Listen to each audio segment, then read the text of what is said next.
devido ao extremo tempo frio no Canadá. A segunda probabilidade de maior problema é a falha nas adaptações e na mitigação das condições climáticas. O terceiro são desastres naturais. Veja, são 3 só ligados à natureza. A quarta são a fraude e os roubos de dados, que está acontecendo a nível mundial, já está acontecendo, está extremamente sério essa questão de fraude e roubo de dados. E o outro são os ataques cibernéticos também, que estão acontecendo em quantidade impressionante no mundo como um todo. Então, são esses os riscos que a gente está correndo. Isso não significa que vai acontecer, mas por todo o estudo que eles fizeram, esses são os que mais a humanidade pode passar. E aí um médico, pode ir, Estela, um professor, ele nem vou discutir isso aqui, só mostrar para vocês, ele fala que a total vigilância em todos os aspectos seria a única maneira de salvar a humanidade. Aquela história do grande, lá de 1984, o grande, como é que é? O Grande Irmão. O Grande Irmão está sendo proposta aqui, né? Que é uma maneira de você prevenir que a inteligência artificial ela possa fazer com que a humanidade tome um rumo não tão adequado. O Exterminador do Futuro também, né? Perfeito, é o Exterminador do Futuro. E aí tem uma coisa interessante que agora veio à tona, que entre 1946 e 1958, o governo americano testou 67 armas nucleares na Ilha Marshall. Não sabendo o que fazer com os dejetos, ele fez uma caixão de concreto, colocou todos os dejetos atômicos e jogou no fundo do mar. Só que este caixão, ele não foi devidamente reforçado, porque eles acreditavam na época que eles iriam achar uma solução logo para o lixo atômico. O que acontece? Não foi achada. O que acontece com esse caixão? Provavelmente está vazando radiação no Pacífico. Então, se isso for verdade, eles já devem, para ter saído alguma coisa, deve estar acontecendo, vocês fazem ideia que um oceano inteiro vai ser contaminado, não vai demorar muito tempo, com todo esse lixo atômico vazando. Fora que eles jogam muito lixo na profundidade do oceano, eles põem em tambores, e os Estados Unidos, todo mundo joga no profundo dos oceanos uma quantidade de lixo incrível. Então, isso aqui é uma coisa seríssima que pode estar acontecendo nos oceanos. Vocês, por acaso, acompanham algum site de série? Não? Não, eu não acompanho, Cláudio. Tem uma série chamada Chernobyl. Cara, vocês não podem deixar de assistir. É impressionante, né? Eu fui dormir 5 horas da manhã. Meia-noite eu parei de ver, são 5 episódios, porque você lê sobre Chernobyl é uma coisa. Você vê e é interpretado os corpos se desmanchando, literalmente. Rapaz, eu não sei, e tem essa coisa de que as coisas na Rússia não foram tão bem feitas e que tem esse problema que você está citando aí das Ilhas Marshall, lá tem lá no Mar Negro, né?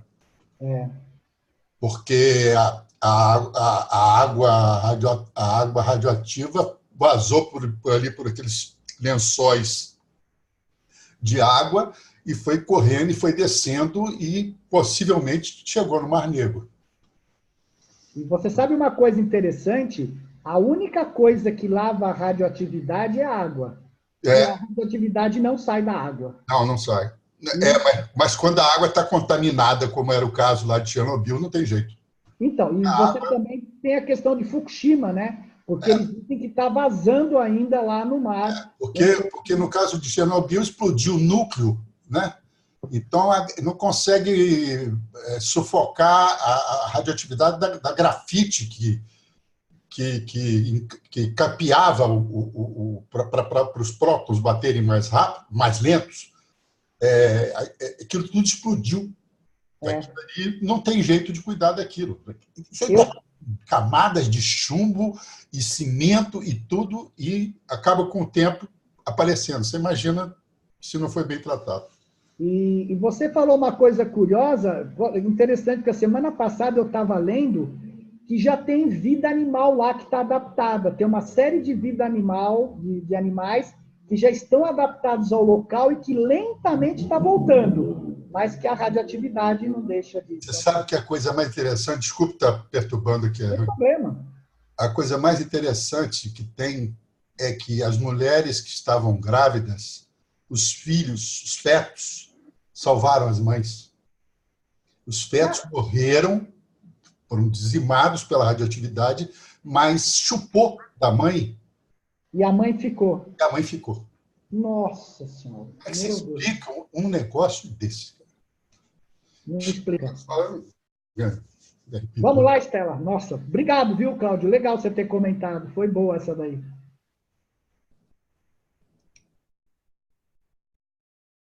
Bom, a questão de sexo e derivados é outra coisa que... Isso daqui, para mim, é uma coisa também extremamente preocupante. Por causa desse surto de crianças transgêneros, nós vimos isso acontecer no Brasil até outro governo, e isso está acontecendo na Inglaterra, né? Casos de crianças que procuram ajuda na justiça contra os próprios pais têm aumentado de forma assustadora em países como a Inglaterra. Por quê? Eles são incentivados pela mídia, pessoas próximas e em ambientes de ensino comprometidos com a ideologia de gênero. Como algumas escolas, eles têm sofrido uma verdadeira lavagem cerebral e têm desestabilizado muita família. Quer dizer, a gente já está vendo uma desestabilização da família a nível mundial e agora os filhos estão entrando nisso daí. O que essas crianças têm em comum? Todas foram retiradas da guarda dos seus pais biológicos, simplesmente porque eles foram acusados de violar os seus direitos ao negar que elas fizessem procedimentos para falaciosa mudança de sexo ou transição de gênero. Apenas no ano passado, 2.356 crianças procuraram ajuda do Serviço Nacional de Saúde britânico para lidar com questões de gênero, o que significa, em sua absoluta maioria, iniciar o processo de transição, isto é, aplicar hormônios, que é irreversível a transição.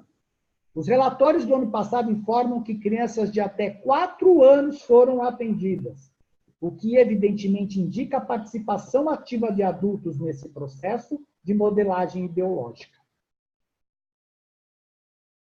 E ainda o Deção, o número de crianças triplicou. Pode ir para frente, Stella. E aí, os ativistas LGBTs, eles falam o seguinte, que tal crescimento se dá por causa da maior aceitação social e combate ao preconceito, algo que, segundo eles, não existia no passado. Aí, todavia, como Stephanie Davis Arai, vários especialistas em saúde mental discordam, dizendo que o surto se dá, na verdade, por influência da mídia e grupos interessados em promover uma cultura que contraria os fundamentos da sexualidade humana até então, a chamada teoria queer. Os adolescentes estão sendo influenciados por uma cultura online que celebra a transição médica como algo bacana. As meninas especiais estão sendo encorajadas a se identificar como meninos se não se encaixam em um estereótipo. Todo o debate é encerrado como transfóbico. Próximo. E o que aconteceu com os funcionários dessa clínica Tavistock Center de Londres? Eles pediram demissão. Médicos especialistas, olha onde chegou. E ex-funcionários de uma clínica inglesa para transexuais, financiadas por fundos públicos, pediram o fim de procedimentos experimentais com crianças. Esses médicos se demitiram devido a temores de ética e segurança. Eles acreditam que algumas crianças foram diagnosticadas erroneamente como transgêneros, simplesmente porque experimentaram atrações sexuais entre pessoas do mesmo sexo, o que é natural numa fase da vida você ter, né? Esses diagnósticos errôneos têm levado crianças a passarem por intervenções médicas que mudam suas vidas definitivamente, mesmo sem evidência suficiente de seus efeitos a longo prazo, alertaram os especialistas. No ano passado, mais de 2.500 jovens foram encaminhados à clínica GIDS, do Centro Tavistock. A influência e o lobby dos ativistas transgêneros sobre a família e os médicos na Inglaterra é preocupante. Está aqui o que eu estou dizendo, que a gente tem que saber o terreno onde a gente pisa. Ex-funcionários de Tavistock os acusaram de explorar e intimidar as famílias e os médicos. Os ativistas oprimem a sociedade, dizendo que a terapia é uma questão de vida ou morte, utilizando-se de frases como: você preferia ter um menino vivo ou uma menina morta? Essa narrativa de ativistas ingleses está em toda parte, disse um dos médicos e ex-funcionários daquele centro. É preciso haver um inquérito público sobre como esses grupos ativistas transgêneros conseguiram ter tanta influência. Quem está fornecendo suporte financeiro e promovendo esse ativismo e para quais objetivos? Isso é uma questão que eu já me perguntei, porque é impressionante. Qual é o interesse de fazer isso? Porque uma criança fica totalmente desestabilizada quando isso acontece. Tanto é verdade... Pode ir para o próximo, Estela. Tanto é verdade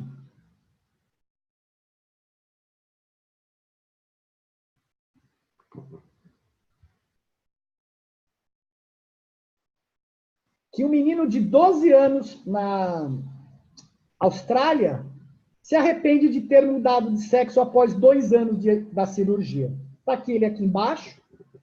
Você tem... o que ele falou no programa chamado 60 Minutos. Você tem o desejo de que pudesse mudar tudo sobre você. Você vê qualquer menina e diz: eu daria tudo para ser assim também.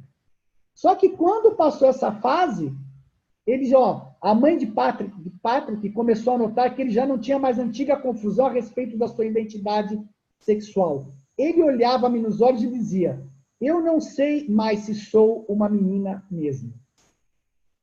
Está aqui as consequências. O garoto já parou de tomar hormônios e marcou cirurgias para retirar as mamas femininas. Pode?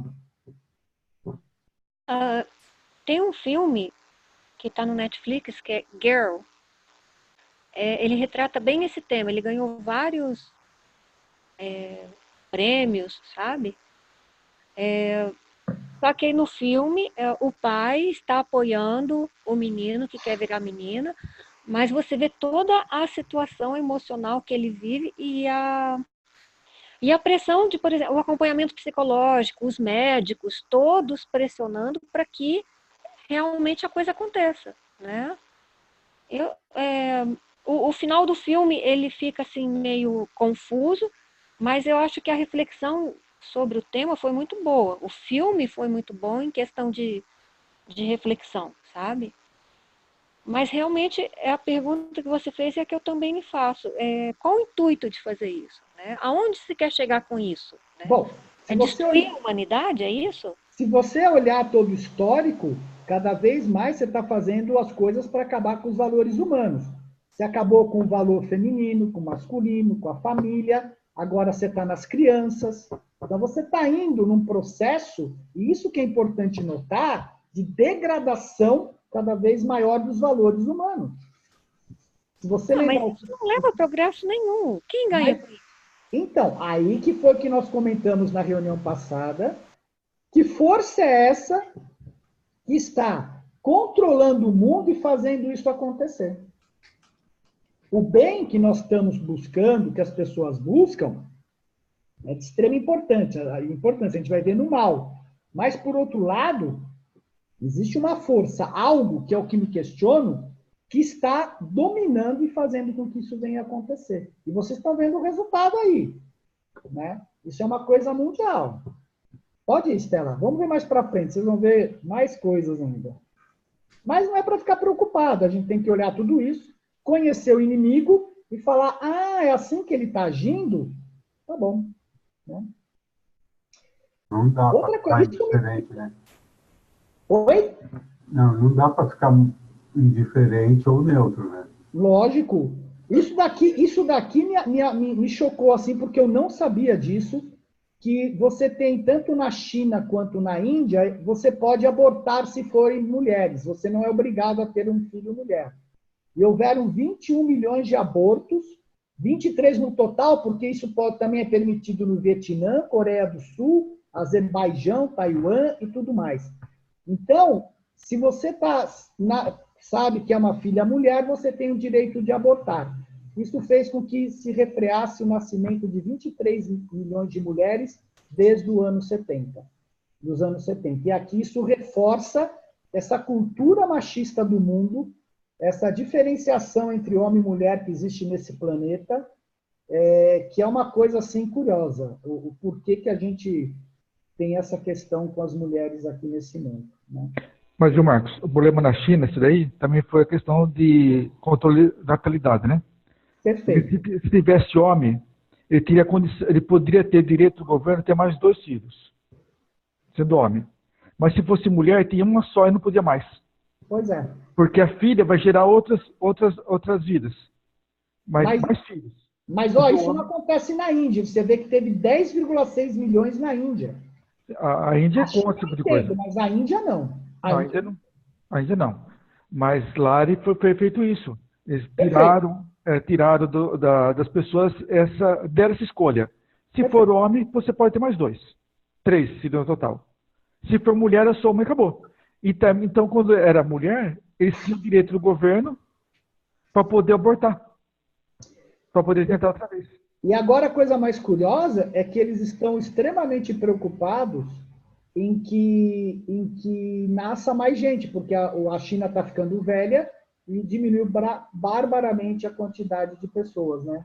Porque hoje tem mais homens do que mulher na China, né? Pois é. Também tem esse problema. A quantidade de mulher é bem inferior aos homens. É verdade. Então está envelhecendo a China. E uma outra coisa que eu quero falar, que está falando sobre medicamento aí, eu tenho uma amiga, que ela é americana, de Dallas, e o filho dela, o ano retrasado, ele teve um câncer no rim. E deram pouca chance de sobrevida para ele, com 16 anos. Mas quando descobriu, já estava com pouca chance.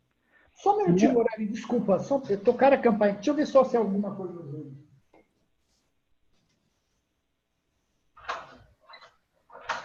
Pois não. Não, é da vizinha, 2 casas para cima, à esquerda. Essa cinza, tá? É das 2 vizinhas para cima. Isso, de nada. Desculpa, pessoal. Chegou a pizza. Não, é que vieram perguntar sobre a gata da vizinha. Como não é raro tocar campanha aqui 9 horas da noite, deixa eu ver se é uma emergência. Desculpa, Morelli, fala aí. Então, daí o médico falou que tinha que passar por sessões de quimioterapia, tal, radioterapia, e ela falou que não queria isso para o filho dela, que ela queria tratar com medicina alternativa, que já que as chances eram poucas, ela preferia então partir para a medicina alternativa. O próprio médico entrou com uma ação, o hospital entrou com uma ação contra ela nos tribunais americanos. Ela perdeu o direito sobre o filho. Ela foi obrigada a deixar que o filho ficasse sob o tratamento químico-terápico. Ela não pôde tratar o filho dela do jeito que ela queria. Por lei. Pois é. É mole uma coisa dessa? Você não tem direito ao próprio tratamento dos Estados Unidos. Que você escolhe. É segundo o seu médico fala, não, tem que ser esse. Então o juiz entendeu que ele sabia mais e tem que ser de acordo com o médico, não de acordo com ela, que é mãe. E acabou, fim de papo. Morreu o filho dela, 6 meses depois, e ela não pôde fazer nada.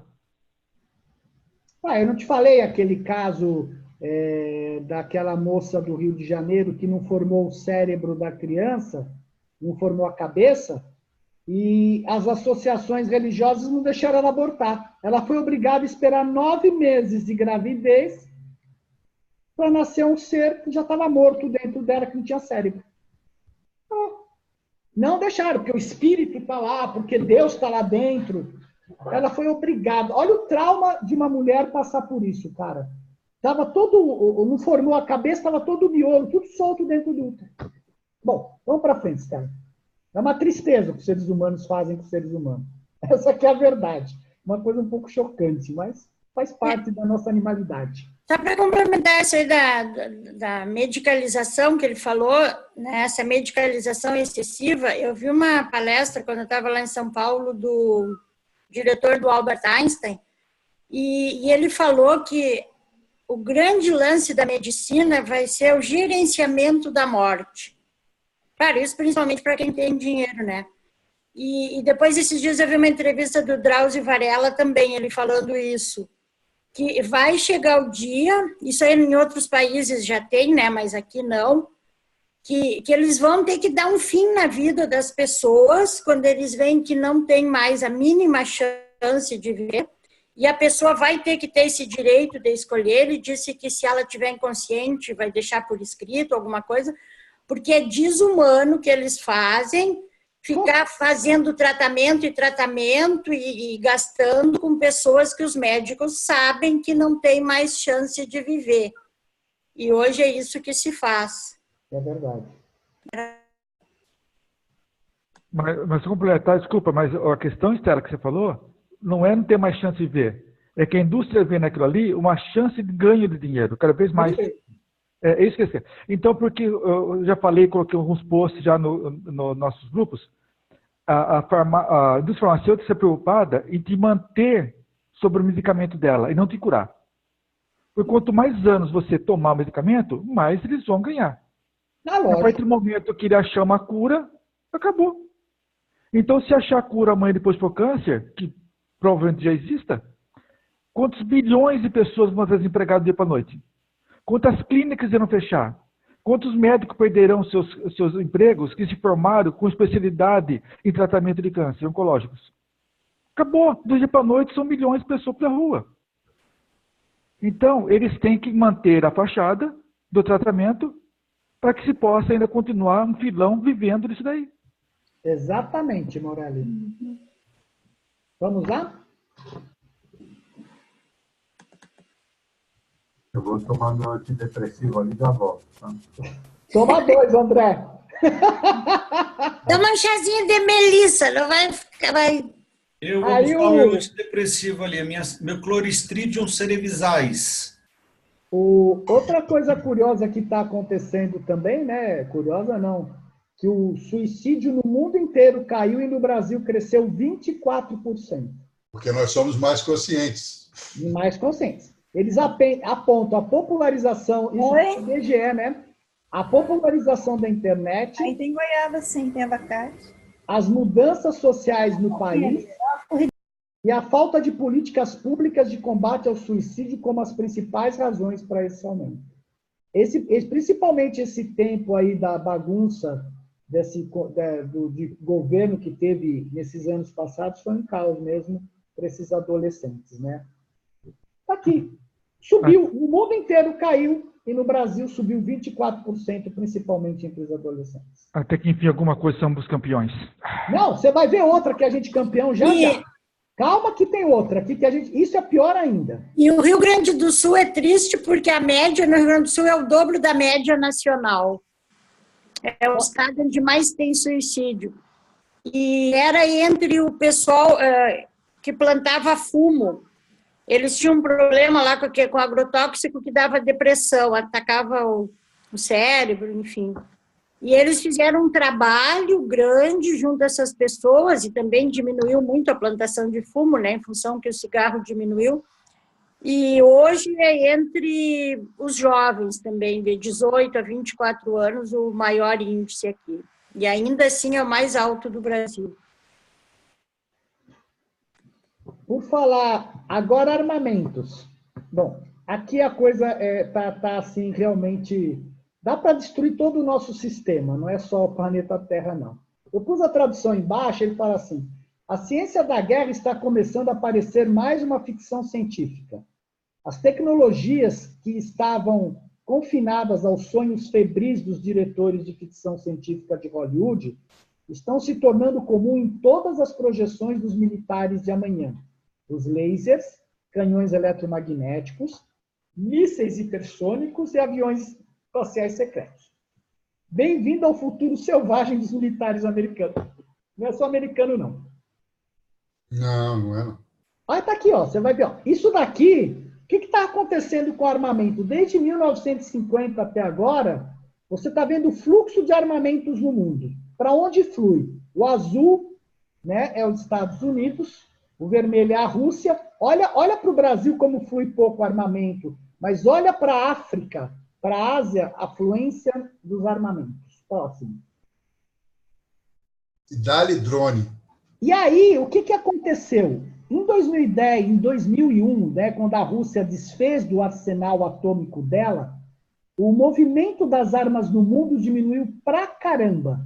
Olha o que aconteceu até 2017. Está havendo uma recuperação do mercado de armamentos no mundo. Lenta, mas está havendo e vai alcançar provavelmente o que estava até em 1990. Os maiores vendedores de armas estão aqui embaixo, que é Rússia, Estados Unidos, Rússia, Alemanha, França, China. Eu não consigo ler a parte de cima lá. Bretanha, a Inglaterra. A Bretanha, é isso. Mas os Estados Unidos é o maior vendedor de armas do mundo. E aquele filme, O Vendedor de Armas, lá a verdadeira, é o presidente dos Estados Unidos que faz isso. Do Tom Hanks, né? Pode ir. Olha o investimento dos Estados Unidos em armas, 643 bilhões só em 2018, contra 168 bilhões da China. O resto do mundo investiu 310 bilhões, o Brasil 28. Olha o que os Estados Unidos está investindo em arma. Com isso daqui, a gente tiraria o mundo de qualquer miséria. A gente faria esse mundo uma outra realidade, só com o que está se fazendo de armas aqui. É impressionante. Próximo, Stella. Aí, o que está vindo de armas? Primeiro, essas armas hipersônicas. Elas atingem uma velocidade de 21 mil quilômetros por hora. Sabe o que é isso? Lançadas a partir da terra, mar ou ar, destinam-se a usar as aplicações de primeira tentativa, atingindo o alvo em menos de uma hora. As armas hipersônicas são impulsionadas para altitudes muito altas, onde são aceleradas a velocidade de 21 mil quilômetros por hora. Deve-se notar que China e Rússia também estão testando armas semelhantes. Depois você tem um caminhão eletromagnético que pode disparar projéteis em uma velocidade de 9 mil quilômetros por hora, né, 4.600 milhas por hora. Esses projéteis não usam ogivas explosivas ou cargas úteis. Só a força do eletromagnético, a força cinética, para danificar um alvo. E eles estão reduzindo o tamanho, hoje está já em navios da Marinha Americana, eles estão reduzindo para colocar em tanques também. Fora isso, está vindo os lasers, e esses lasers eles emitem uma energia altamente concentrada para danificar ou incapacitar um alvo. Por que eles estão fazendo? Porque você pode soltar do espaço, e também existe a necessidade, pois alvos, como é que é? Eu não consigo ler aqui, peraí. Pois alvos como grupos de pequenos drones podem se tornar comuns no futuro. Vocês vão ver o que a Rússia, o que a China está fazendo. Então, olha aqui, grupos de pequenos drones. Aí você tem esse avião espacial de lançamento rápido, onde ele vai atuar no espaço, né? E quem controlar o espaço vai controlar o mundo. Então, o programa XS1 dos Estados Unidos tem como objetivo criar aviões espaciais autônomos com capacidade de ataque e defesa. Em outras palavras, eles podem lançar satélites para outros objetos, pelo menos uma vez por dia, e responder rapidamente às ações inimigas do espaço. Próximo. E aí, olha que legal, a China está fazendo um caminhão que lança drones assassinos como artilharia. Por isso que os Estados Unidos estão fazendo laser. O novo caminhão militar chinês pode dirigir-se à batalha, armado até os dentes com 12 drones que transformam o veículo off-road em uma grande nave de destruição. Esses equipamentos podem chegar a 110 milhas por hora, o que significa que eles podem andar a 400 km por hora, e os drones são kamikazes. Quer dizer, eles vão lá, se explodem e morrem. Próximo, Stella.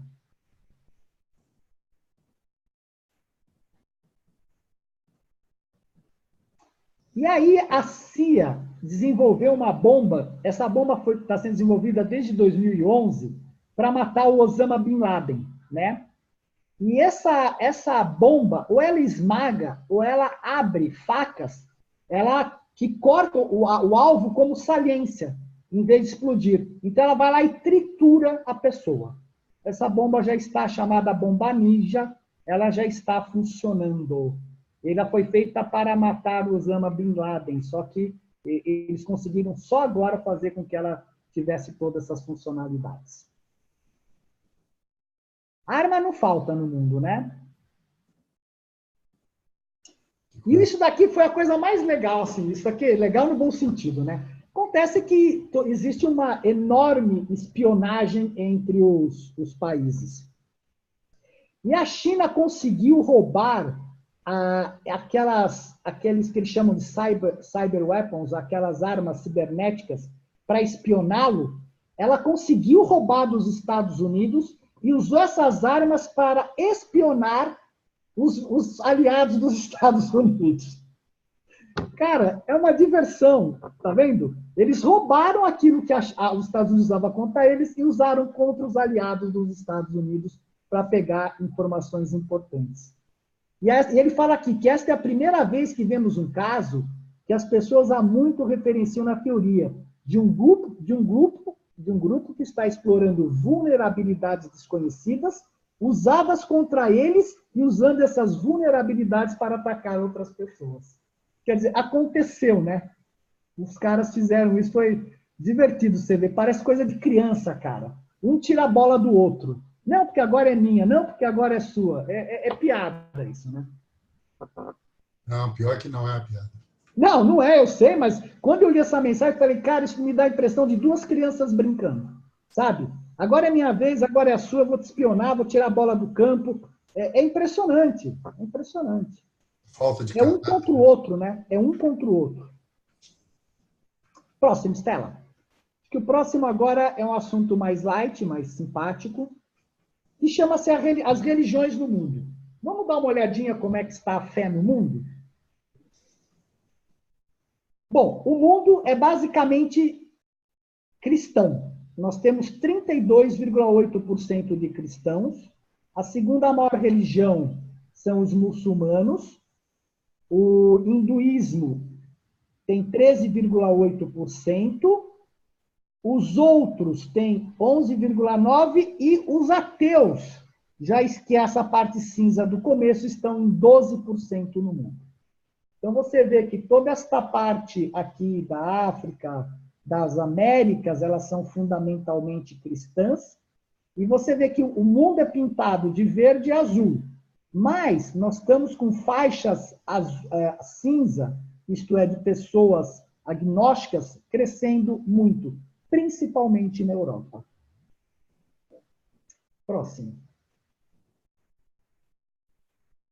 Se a gente olhar aqui, a Europa, olha como está crescendo o ateísmo, muito. A exceção da Turquia, que é muçulmana, né, totalmente, mas olha a Europa, e olha que interessante, a França é mais muçulmana do que o resto da Europa, olha que interessante. Por isso que ela está tendo tantos problemas, né? Mas o cristianismo ainda domina, de forma geral, a Europa. Próximo. Acho que no caso da França, é aquela conexão que eles tinham com Marrocos. Provavelmente, cara, provavelmente. Cresceu para burro. Olha que é interessante você ver. Aí você vê os problemas que estão acontecendo. Aí você vê as Américas, onde o México, né? Você vê o México, Cuba, Cuba, apesar de tudo, ainda é bastante cristã. O Brasil, que tem uma parte de ateus e uma parte amarela, que são de outros, que provavelmente esteja ligado ao espiritismo. A Colômbia... Espiritismo não.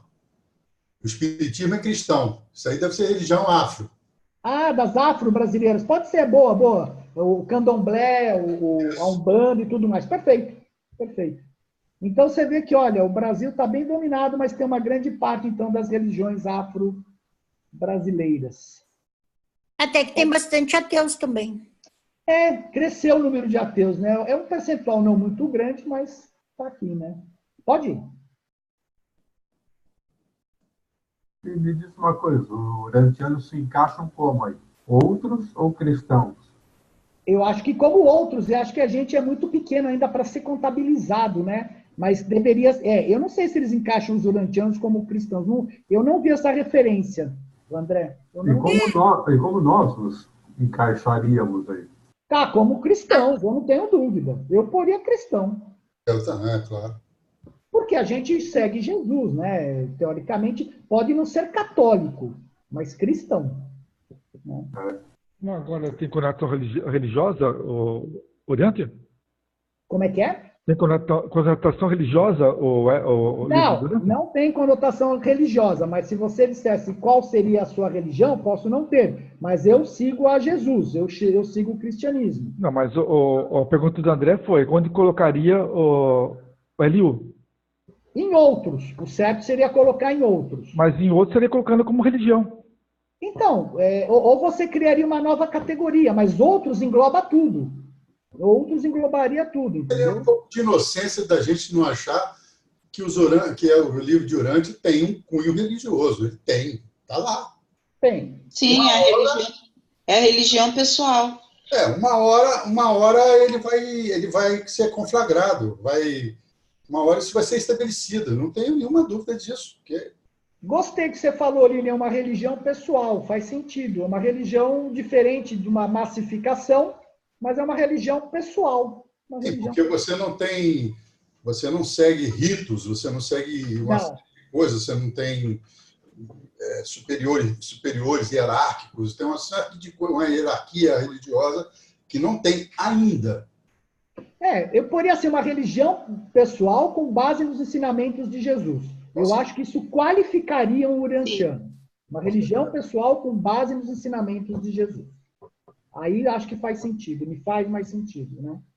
Que o Fábio escreveu, não é religião institucionalizada, né? Perfeito. Não é uma religião institucionalizada, mas está lá camuflado. Vamos lá, Estela?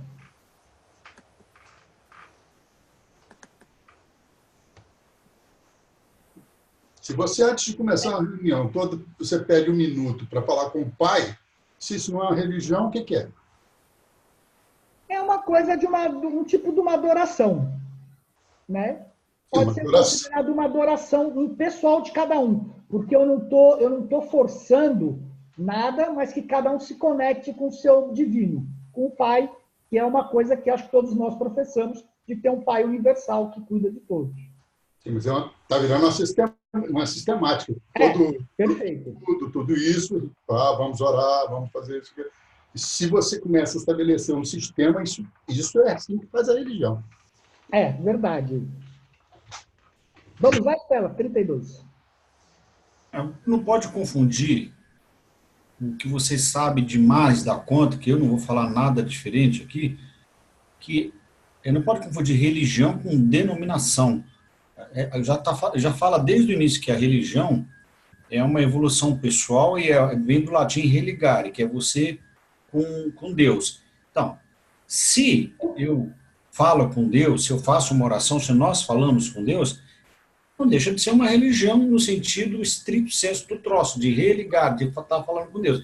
Quando se fala nessas religiões, nessas denominações, é que começa a escambar o negócio, né? Concordo totalmente com você. Nesse sentido que eu estou falando.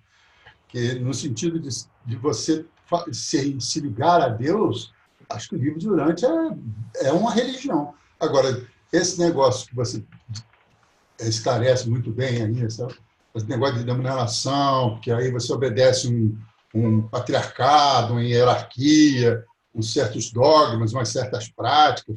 Doutrinas. Isso realmente não está aí, ou pelo menos não está até agora. Mas eu acho que esse contato com o pai, isso é um religare, daí que vem a palavra. Legal. Bom comentário, Edivaldo, obrigado.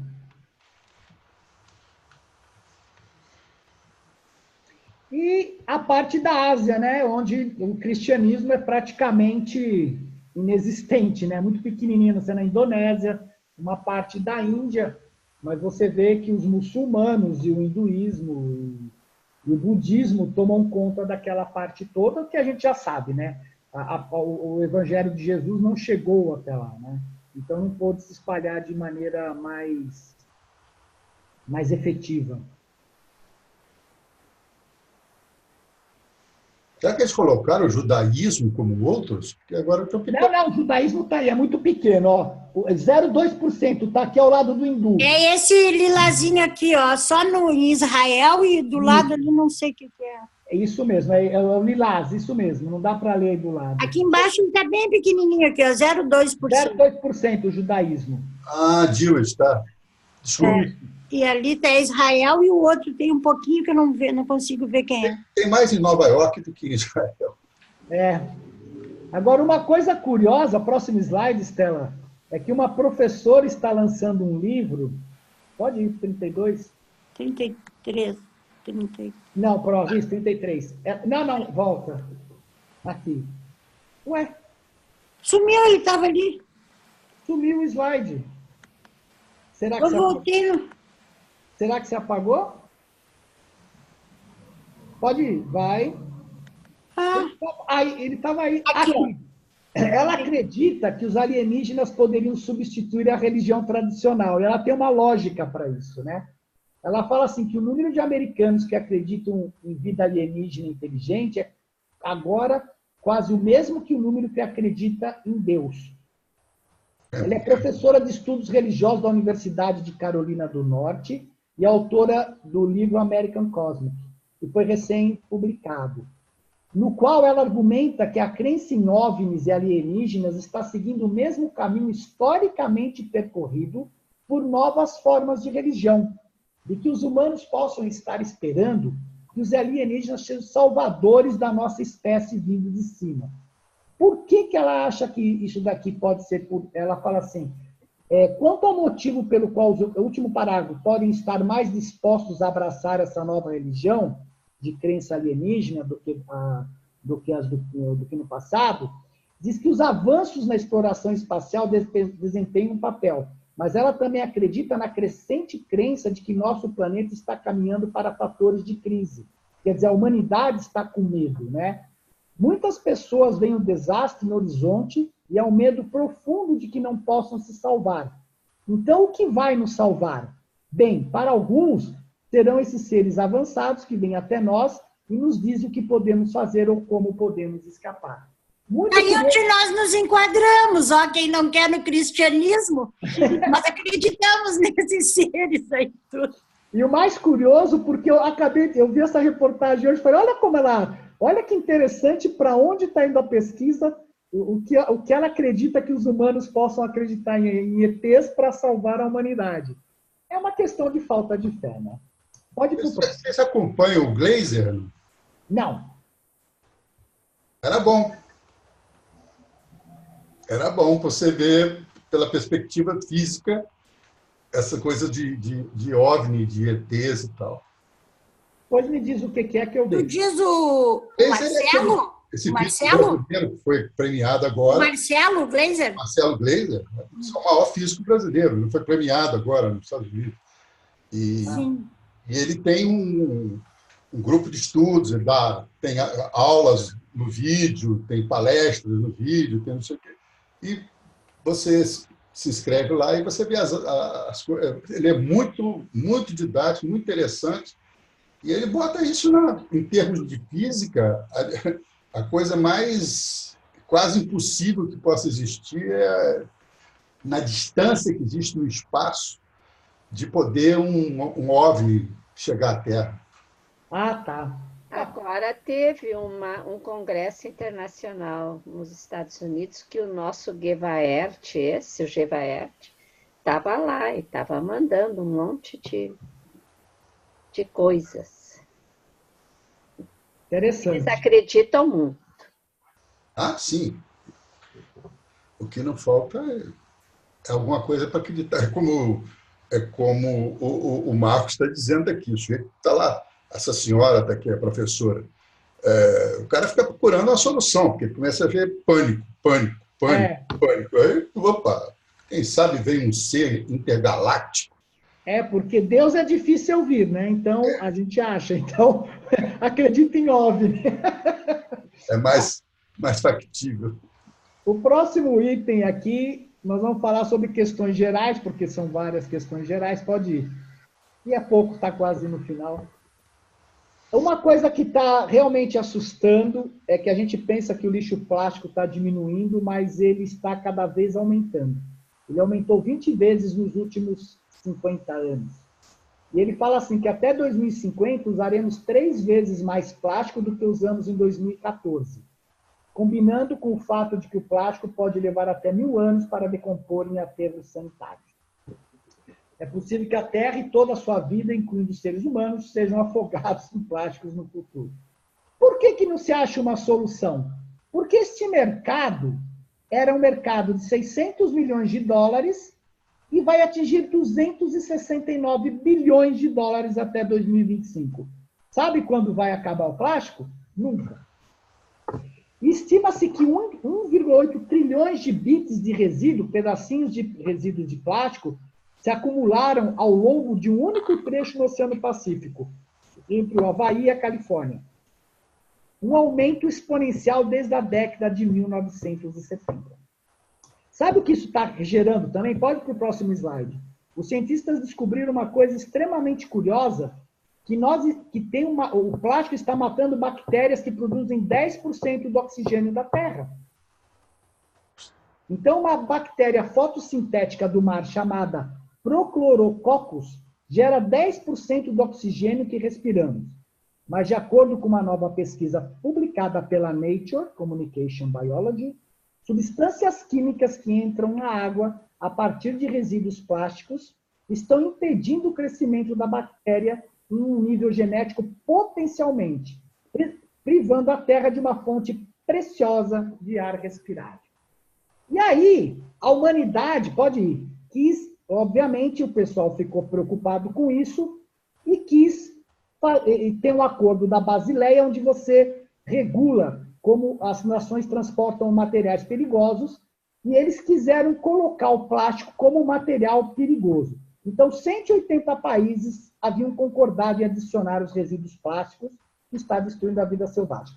Quem não concordou? Os Estados Unidos, é óbvio. Por quê?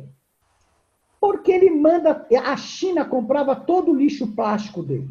Acontece que os países desenvolvidos mandam todo o seu lixo para os países menos desenvolvidos. A Inglaterra manda para a África. A China comprava dos Estados Unidos. E aí, com este novo acordo, deixou os Estados Unidos lutando para encontrar novos lugares para enviar seu lixo plástico. Quer dizer, eles produzem... Sim, já a Inglaterra mandava para cá, há uns 5 anos atrás foi cortado isso. Vai para o fundo do oceano, como está indo a maioria do lixo. Eles mandam... Você não pode jogar os monitores tudo para o fundo do oceano. Então, eles mandam para países, para a Nigéria, para aqueles países da África, e lá tem muito ouro. Quer dizer, se alguém souber como reciclar aqueles chips, vai ficar milionário. Mas sensacional, pessoal, porque, de novo, os Estados Unidos pula fora de um pacto para continuar prejudicando o mundo. E a indústria, e aí que é importante, a indústria do dinheiro, como vai ser um mercado de 250 bilhões de dólares, e você está extraindo petróleo, e o petróleo é fundamental para se fazer o plástico, não vai acabar o plástico tão cedo, mesmo que mate toda a vida na Terra. É óbvio. Não tem. Curioso isso, né? Curioso não, catastrófico. Fazer o quê? Sem contar o mal que causa, né? Principalmente, assim, ó, essas garrafinhas d'água aí que são transportadas a 50 graus, esse plástico, esses contaminantes migram para a água, migram para o produto que a pessoa consome, até aqueles bifenóis para plásticos, para mamadeira, para infantil já é proibido, mas para adulto não. Isso aí é comprovadamente cancerígeno. O que é divertido nisso é que o tamanho disso é tão imenso, mas já não pode mais fabricar canudinho. Ah, é? Isso, boa, Cláudio. O canudinho é o culpado. O canudinho é 0,00001%, mas é ele o culpado. Ele é o culpado. E outra coisa, já está sendo encontrado microplástico no intestino de todos os seres humanos. Bom, essa coisa eu nunca tinha ouvido falar mesmo. O caos que é a areia. As cidades são literalmente construídas com areia. À medida que a urbanização global continua em ritmo acelerado, a demanda por concreto e areia que entra nele aumenta. E da onde sai essa areia?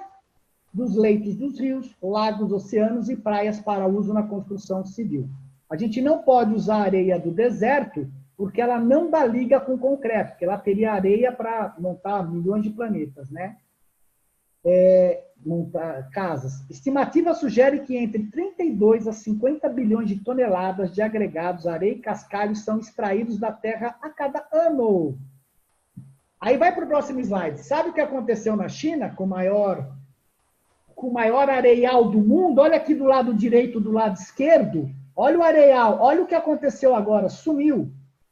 E isso daqui afeta condições climáticas. Claro. Você muda tudo, você está pondo vegetação onde não tinha. Esse era o maior areial, a mina de areia do mundo. E nos oceanos, você vai aprofundando o leito dos rios, das coisas todas, o que causam problemas de erosão e um monte de coisas. Eu não tinha ideia desse problema da areia, isso também é uma coisa séria que acontece no mundo. Próximo, Estela. Aqui é outra questão do poder econômico, não que eu seja contra, mas a manipulação que é que a gente tem que se prevenir. A Coca-Cola financia muitas universidades para fazerem estudos da parte alimentícia. Só que ela controla o resultado. E tudo aquilo que fala que o açúcar é prejudicial, ela elimina das pesquisas. Só isso. Não fala mais nada. Próximo. Do mesmo jeito, a indústria do cigarro. Quem é o maior exportador mundial de tabaco? O Brasil. Mas pouca gente sabe disso. E ainda menos cidadãos conhecem o poderio da indústria fumageira no Brasil. Quem acredita que Philip Smog, Souza Cruz e outras gigantes do setor foram feridas de morte com a proibição da publicidade de cigarro, não poderia estar mais enganado. A fundamentação da argumentação importa pouco.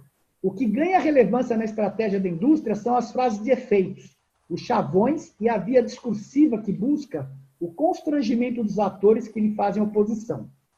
Apesar de adaptada a uma ideia com ares de modernidade, o conceito de rede, a estratégia é velha. Repetir mentiras incansavelmente para que se tornem verdades perante uma parcela da sociedade. Isso é iniquidade. As grandes empresas rumaram aos países de média e baixa renda em busca de mercados menos regulados e lucros mais altos. O Brasil ofereceu a acolhida perfeita para essa operação. Parlamentares, prefeitos, ex-ministros, ex-integrantes do STF, ex-secretários da Receita. Uma vasta e poderosa rede de defesa disfarçada de um setor que mata metade da própria freguesia. E aí, tanto é verdade que o Ministério da Justiça estuda reduzir o imposto de cigarro para conter o contrabando. Vamos falar mais? Está aqui. Estão estudando isso e o Sérgio Moro instituiu um grupo de trabalho para ver se vão fazer isso. Eu vi a defesa do Sérgio Moro sobre isso, é uma coisa assim que é assustadora, porque é uma pessoa que eu considero inteligente, racional, faz uma defesa sobre isso absolutamente absurda. Pois é, está aqui, ó. Está aqui, pessoal. É o lobby. É isso que é o mal. É isso que a gente tem que ver. Outro dia, eu não sei se foi na sala passada, a indústria tabagista dá emprego a 150 mil pessoas lá naquela cidade do Rio Grande do Sul. Santa Cruz. Agora, mas eu estou dando emprego para 150 mil pessoas e está matando milhões pelo mundo. Então, uma coisa não justifica a outra. Esse é o ponto. Né? Não justifica eu manter uma indústria farmacêutica salvando 10 milhões, mas causando problema para outras centenas. Esse é o ponto. Que a gente tem que entender o que é o mal. Isto é o mal. Isto é uma iniquidade. Os caras sabem que mata. Eles sabem que dá câncer. Ah, não, mas as pessoas querem comprar. É que nem o Mark Zuckerberg, com aquela coisa de pôr implante no cérebro, e dizer, não, mas tem pessoas que querem usar. Tá bom, façam o trabalho de vocês. Próximo. Mas houve redução no Brasil. Hã? Houve redução no Brasil dele. Houve redução, sim, mas foi para outras partes, é verdade. Houve redução, sim. Por outro lado, o novo presidente do México, ele assumiu e está pedindo que os Estados Unidos descriminalizem todas as drogas, com o argumento de que o combate a drogas não deu certo e que é melhor montar hospitais. Tá bom, vamos deixar as pessoas viciadas. A gente sabe que o pessoal onde liberou maconha, liberou essas coisas, os países estão num estado relativamente problemático. Mas o Drauzio Varela estava na televisão outro dia dando um depoimento de mais de 1 hora sobre isso, dizendo favorável à liberação das coisas. Então, olha só, Cláudio, olha como o movimento começa. Pouquinho um fala, o outro fala, dali a pouco libera tudo, e aí, ponto. A mesma coisa dos transgêneros, a mesma coisa com as mulheres, a mesma coisa com tudo. Então, o argumento do Drauzio é o mesmo do cigarro, que ele diz que com a criminalização não é possível fazer campanhas, conscientizar, que se tu liberar, tu vai fazer uma campanha que nem o cigarro, assim, não pode fumar em lugar público, não pode não sei o quê, que ele diz que vai diminuir. Não é verdade, Estela, pelo seguinte... Pelo dano que causa. A Marlboro... Aquela coisa assim, o sujeito manca de uma perna, então vamos fazer ele mancar da outra perna também, porque não conseguimos consertar essa perna, então vamos fazer ele mancar da outra. Quer dizer, para uma coisa que parece que não tem solução, o que se busca é outra coisa que não melhora em nada e que não se tem nenhuma resposta de que se isso vai ser bom ou se for ruim. Quer dizer, são correntes da sociedade que empurram pessoas inteligentes, pessoas que você considera pessoas que têm trabalhos relevantes, a, de repente, defenderem causas, como esse é o caso da droga, do Drauzio Varela, como é o caso do tabagismo, do Sérgio Moro, pessoas, que você bota no seu... falando há 1 hora dentro da televisão, um canal aberto para a população, de que o melhor é liberar. Que é isso? Então, você vê o quanto ele não ganha por isso, quanto o dinheiro fala mais alto. O Uruguai está um caos, Exatamente. Você tem toda a razão. Outro dia eu vi um documentário sobre o Uruguai. O Uruguai acabou. Acabou com esse negócio da maconha ser disseminada. Aquele Mujica, um Lula piorado até, acabou com o Uruguai. Aquele cara acabou com o Uruguai. A Inglaterra, quando foi proibido fazer anúncio, o que a Marlboro fez? Ela primeiro colocou enquanto podia ter, ela colocava o Marlboro. Aí ela foi tirando o nome, aí ela foi deixando, como você vê nas marcas hoje, o branco e o vermelho sem nome, aí ela fez cartazes de rua só vermelho. Então a mente da pessoa associa o vermelho ao cigarro. E aí ela foi em todos os pubs e fez vermelho. Então, inconscientemente, você sabe que aquilo é cigarro. Você estimula de forma subliminar. Está vendo o que é conhecer o inimigo? Eles fazem todo um trabalho subliminar para poder te dominar. Isso é conhecer o inimigo. Ô Marcos, hoje vou dizer assim, o modus operandi, né, das fábricas, eles estão voltando igual foi na década de 50, influenciando as pessoas a fumarem no cinema, nas séries de TV, nas novelas. Já reparou que no Big Brother todo mundo fuma? Isso que é até um quesito para entrar. Eu não assisto Big Brother, mas toda hora que eu vejo, todo mundo está fumando. Pois é, esse é o marketing. Por causa disso, você repara os cinemas brasileiros, os filmes brasileiros, todo mundo está fumando. Perfeito. Esse é o marketing deles. A Coca-Cola, que é o mal, qual é o marketing dela? Ela não fala da Coca-Cola, ela marketeia um estilo de vida. Ela marketeia liberdade, estilo de vida, uma coisa bacana, e você inconscientemente, pela sinapse, você associa com Coca-Cola. Vai lá e toma Coca-Cola. É essa sacada, esse é o inimigo. Esse é o inimigo. Coca-Cola eles associam com a felicidade. Bom, para encerrar essa fase, porque agora acabou, pois é, é uma maneira tipicamente brasileira de não ficar quieto e ao mesmo tempo não dizer nada. Cara, é legal a gente conhecer o inimigo. Próximo slide. Agora aqui, o lado sem manchas do mal, né? que é o lado sem manchas do mal? O bem é baseado no amor natural, vínculos e afetos que se desenvolvem nos primeiros estágios do desenvolvimento pessoal. Aquilo que enseja as condições ideais ao equilíbrio, à manutenção, ao aprimoramento e ao progresso de uma pessoa ou de uma coletividade. O bem é desejável quando ele interessa a um indivíduo isolado, mas seu caráter é mais belo e mais divino quando ele se aplica a um povo e a estados inteiros. E aí o que fala o livro de Urântia? Intelectual, social e espiritualmente, duas criaturas morais não duplicam meramente os seus potenciais pessoais de realização no universo. Pela técnica da associação, elas estão muito mais próximas de quadruplicar as suas possibilidades de êxito e realizações. Não sei se isso se aplica ao mal, mas isso ajudaria a justificar, porque as pessoas que fazem o bem acabam tendo muito mais força do que as que fazem o mal. Próximo. Os deuses não criam o mal, nem permitem o pecado e a rebelião. O mal potencial existe no tempo, em um universo que abrange níveis distintos de significados e valores de perfeição. O pecado será potencialmente potencial em todos os reinos, nos quais os seres imperfeitos sejam dotados com a capacidade de escolha entre o bem e o mal. Conflitante entre si mesma, a presença da verdade e a da inverdade, a do verdadeiro factual e a do falso, constitui uma potencialidade para o erro. A rejeição voluntária da verdade é o erro. A escolha deliberada do mal constitui o pecado. E a adoção persistente do pecado e do erro constitui a iniquidade. O que a gente acabou de ver, sem julgar essas indústrias, o que a gente vê é que eles forçam que a humanidade siga o que eles querem em nome do dinheiro. Não é bom nem mal, só está causando um problema sério. De forma consciente, eles estão tomando essas atitudes.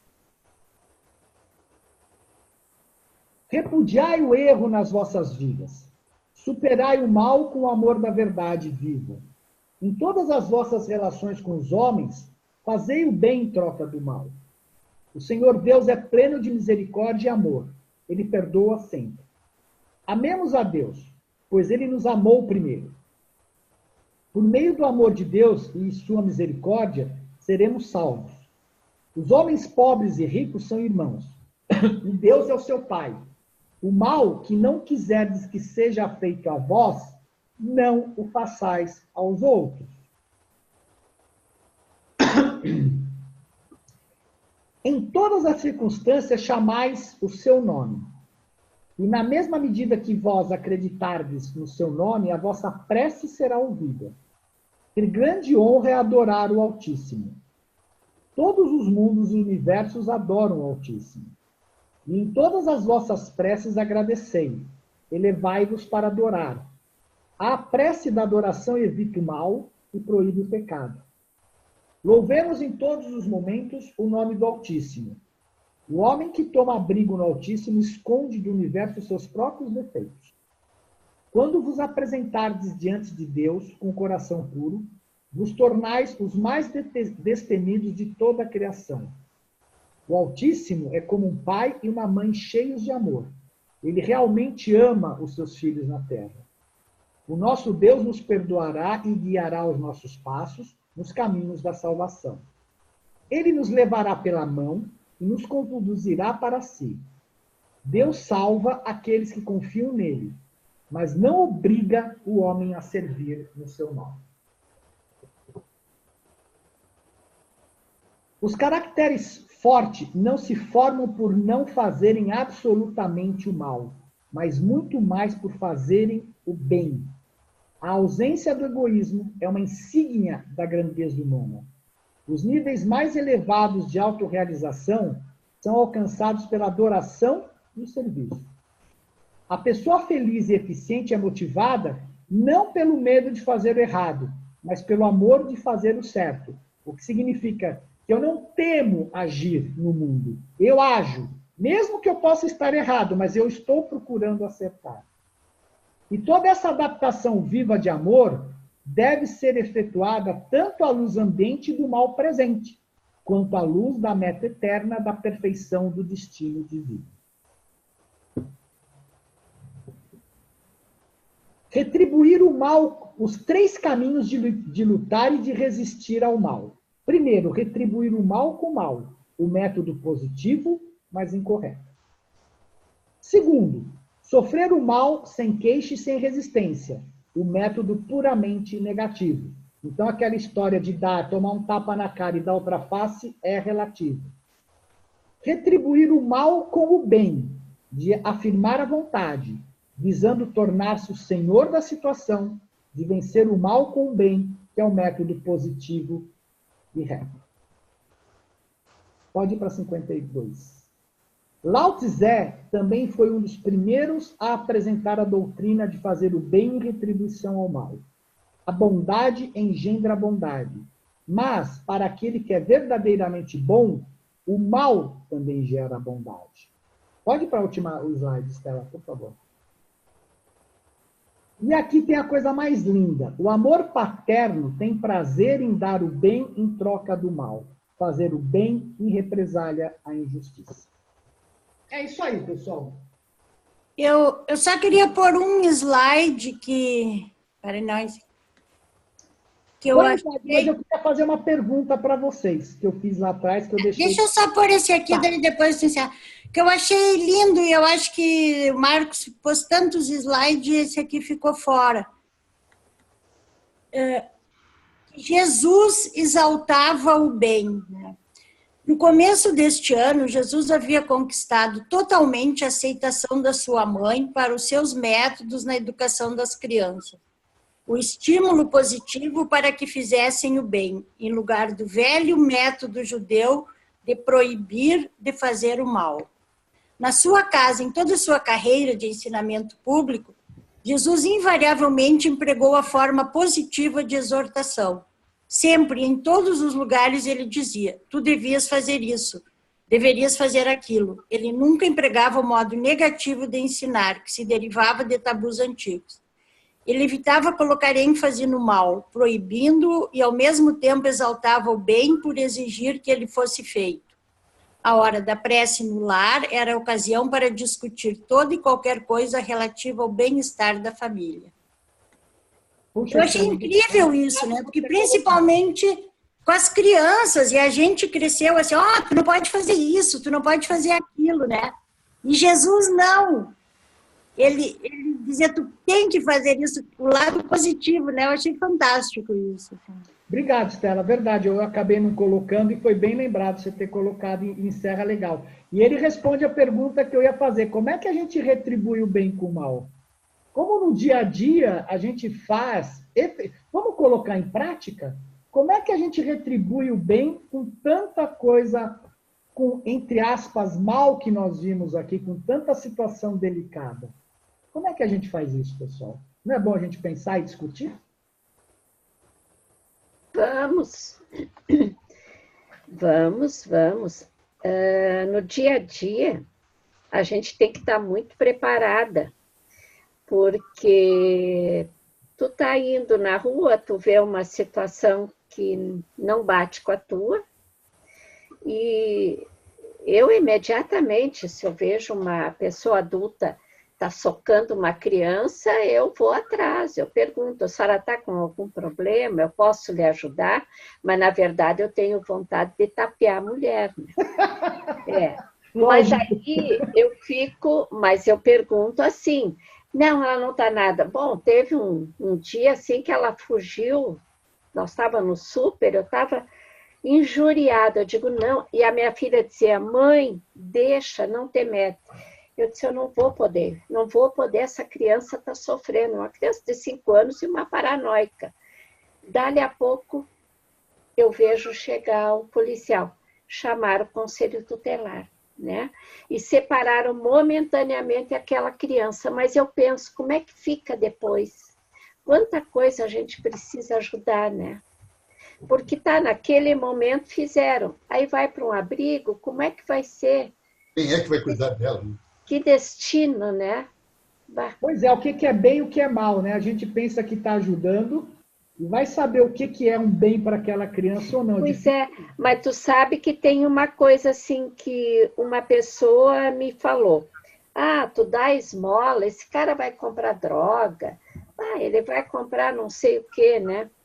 E eu sempre digo assim, eu dou, e dou com carinho. A responsabilidade é dele que recebeu agora e o que ele vai fazer. Eu não vou julgá-lo. Esses dias, nós estávamos aqui na esquina, tem um cara que fica ali, que dorme na rua, é um mendigo. E ele sempre vem assim com um cobertor, com a mãozinha, pedindo moeda ou coisa que eu valha. E eu sempre dava. E naquele dia a minha filha estava, mãe, não dá. Mãe, tu não sabe quem é ele pode te assaltar. Eu disse, não. Mas fomos embora. E ela foi falando, eu disse, tá bem. No outro dia, a gente parou na padaria e aí nós entramos, pegamos o pão, tudo, descemos e quando eu lá dentro, eu vi que o cara estava lá embaixo. Aí ela disse, mãe, eu calei minha boca. O cara veio, deu para o guardinha para comprar pão para ele comer, porque ele não podia entrar na padaria. Tu entende?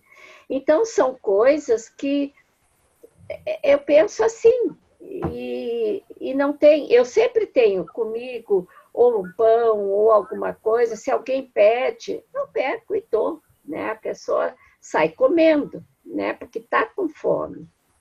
Mas o mundo, você sabe, Sandra, o mundo é muito complicado. Eu sempre tentei, na prática, não dar dinheiro. Eu sempre tentei comprar alguma coisa para quem me pedia. Eu andava no carro com sacola de biscoito, um troço qualquer, para não dar o dinheiro. Eu devo ter, na minha vida, pelo menos umas 10 vezes, ter pegado um mendigo na rua, entrado com ele num bar, pedindo para o cara fazer um PF para ele comer, porque ele estava falando que estava morrendo de fome. E o cara do bar se recusar. É verdade. Entendeu? O cara do bar se recusar. Eu tinha de sair, mas olha, que isso é uma coisa que eu pratico mesmo.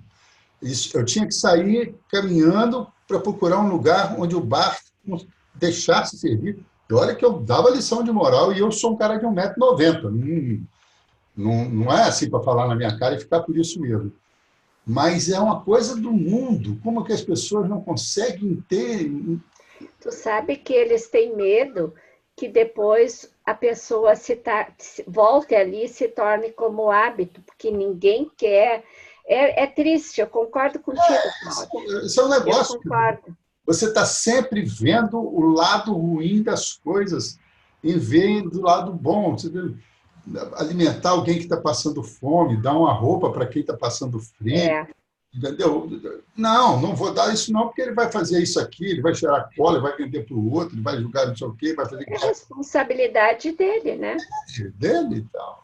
Agora, eu tenho uma questão para vocês. A gente levantou a questão de dar comida.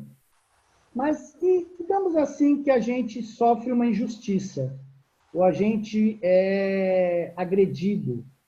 Como é que a gente retribui o bem com o mal? É brabo. Quando você realmente sabe que você não fez aquilo, que você não é aquilo, e você é acusado daquilo. Então, ou te agride gratuitamente. Como a gente retribui o bem com o mal? Porque eu posso te falar. O outro é fácil. Meu Deus! Mas quando nos toca o ego, esse é o grande ensinamento. Então, deixa eu te falar uma coisa.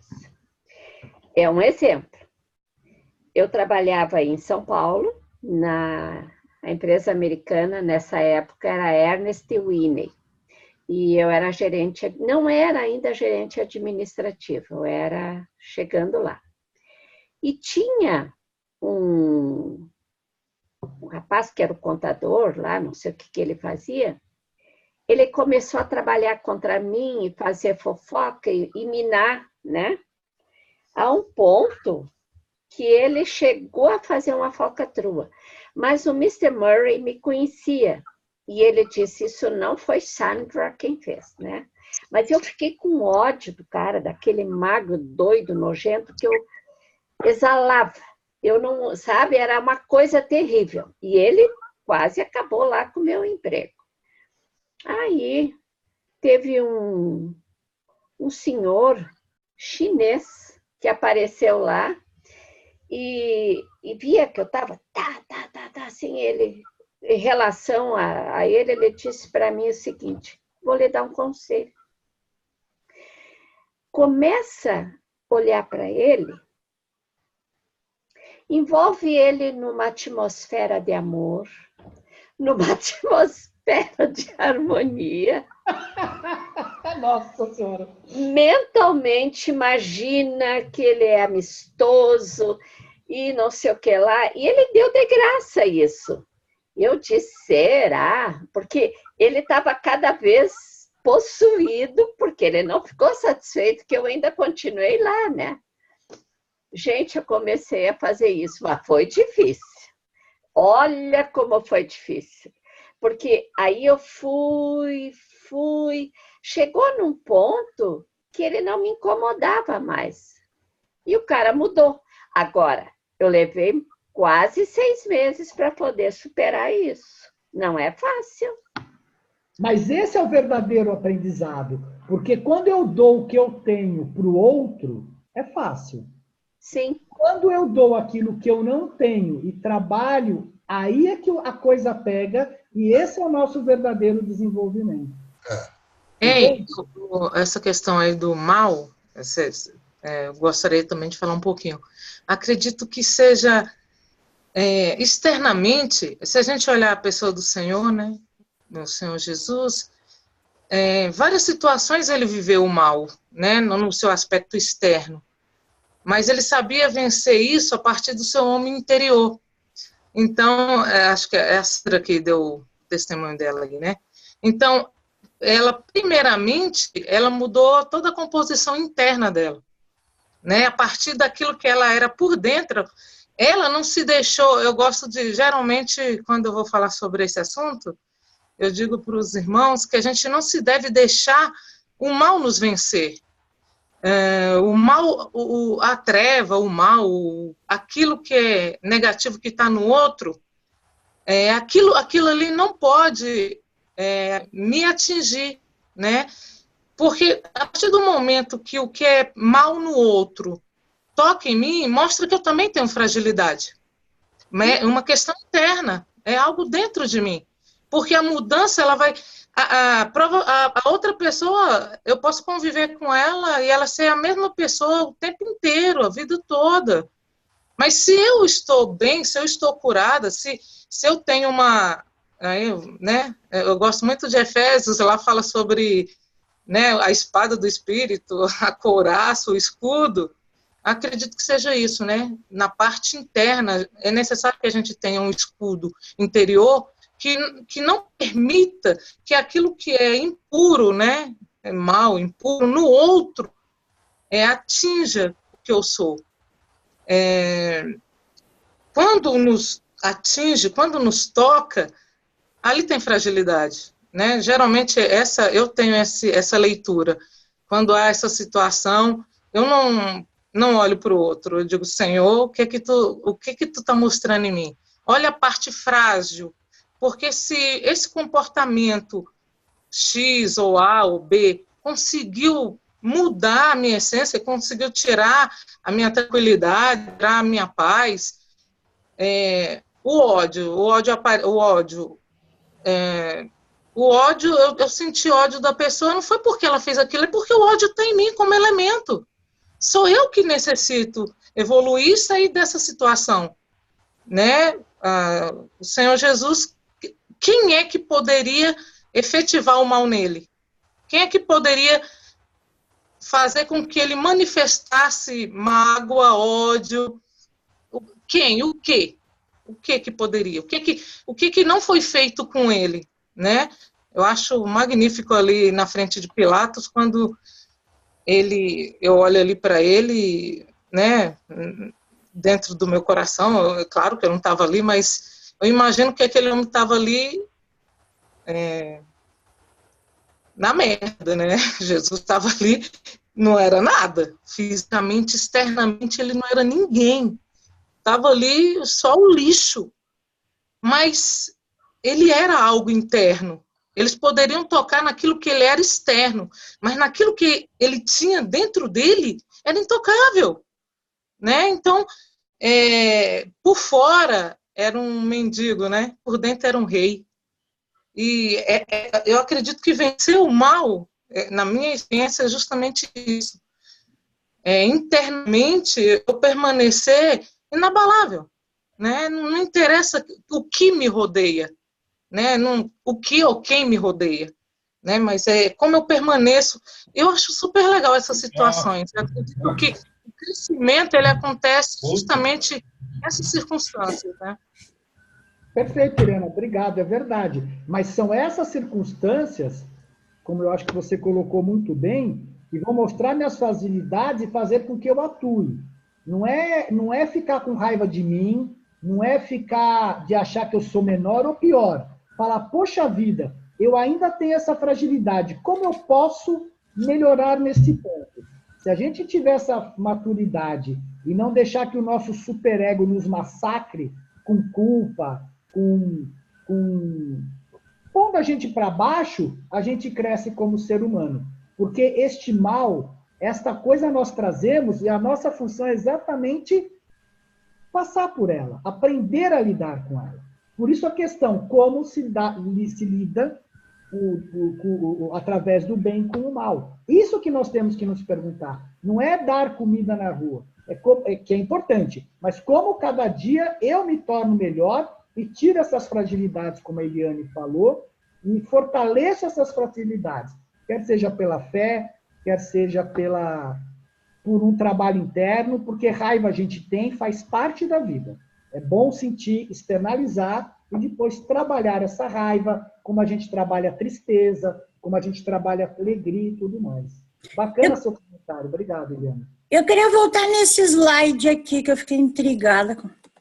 Qual o slide? Esse aqui, tá. O 1 a gente sabe, retribuir o mal com o mal não é legal. O 3 também.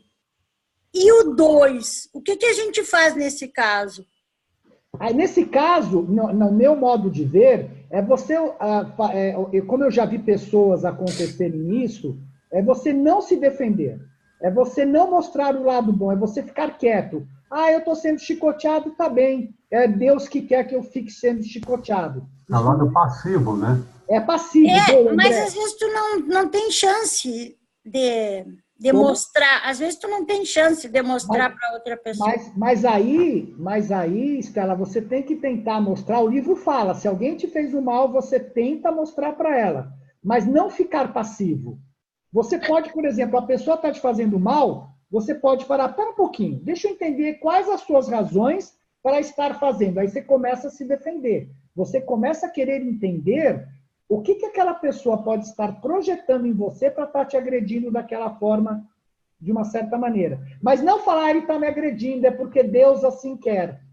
Isto é você aceitar, apanhar, sem se dar a dignidade de que você é alguém. Eu acho que aí já tá. Eu tinha eu tinha um apelido na escola. Meu apelido era manteiga derretida. Tudo eu chorava. Tudo eu chorava. Se me olhasse com a cara feia, eu chorava. Tudo eu era chorona. E hoje já é difícil eu chorar. Eu só choro em algumas situações com o pai. Muito difícil. Houve uma transformação. Então, Estela, eu acho que essa questão que você falou aí, se a pessoa está nesse estado passivo, essas situações realmente elas vão ser contínuas, porque é necessário sair desse estado. É necessário que haja mudança na pessoa, é necessário que a pessoa aprenda a se levantar e viver esse enfrentamento. Assim, eu estou te falando isso aqui porque é algo muito experiencial meu. Então, assim, eu era uma pessoa muito frágil, muito tímida, e inúmeras situações elas vieram ocorrendo para que eu saísse desse estado de fragilidade, de passividade, de se calar. Há momentos que deve se calar, outros não. O Senhor que nos guia internamente para mostrar. Mas isso não pode ser algo mecânico, né? Porque nós somos orgânicos, né? O próprio Jesus, em alguns momentos ele falou, outros momentos ele se calou. Então, nós somos orgânicos, é algo muito vivo. Mas agora, a pessoa, você já conhecer e saber que aquela pessoa sempre vai aguentar calado, quer dizer, ela é presa fácil, né? É a mesma coisa você ficar no coitadismo. Você é um coitadinho, você fica naquele coitadinho de mim que só apanho. Existe uma outra palavra para isso que eu usei outro dia, esqueci, mas é você ficar naquele... Se achar um inferior, um coitado, você ficar no coitadismo. O vitimismo. Vitimismo, obrigado, André. Vitimismo. Você se sente... mas eu reajo diferente. Assim, eu não me faço de vítima, não. Até se me der uma paulada, eu salto e para mim é um impulso. Mas normalmente eu não reajo, eu boto uma pá de cal em cima daquela pessoa, viro as costas e vou embora. Depois você toma 5 garrafas de vinho para compensar.